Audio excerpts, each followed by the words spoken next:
ప్రతిదానికి ఒక ఎక్స్‌పైరీ ఉంటుంది. ఫర్ ఎగ్జాంపుల్ మనం తిరుమలకి సంబంధించి విరాళం ఏదన్నా కట్టామనుకోండి.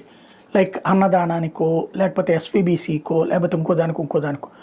ఆ కట్టినందుకు గాను మనకి ఏడాదికి ఇన్ని దర్శనాలు ఒకసారా, 2 సార్లా, 3 సార్లా, ఒకసారి ఎంతమందిని పంపిస్తారు. అట్లాగే అక్కడ ఉండడానికి వసతి ఏంటి, ఇయన్నీ దాంట్లో రాసుంటుంది. ఒక సర్టెన్ టైం వరకు ఉంటుంది. 25 ఏళ్ళ, 30 ఏళ్ళు ఇదంతా కూడా ఆ నిబంధనలో ఉంటాయి. అది అయిపోయిన తర్వాత ఆపేస్తారు.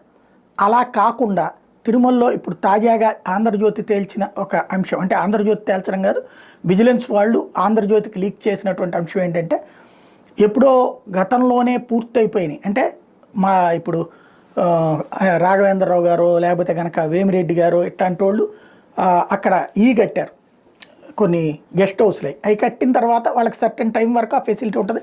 ఆ తర్వాత ఆ ఫెసిలిటీ తీసేస్తారు, టీటీడీలోకి శాంతం వాడేస్తారు.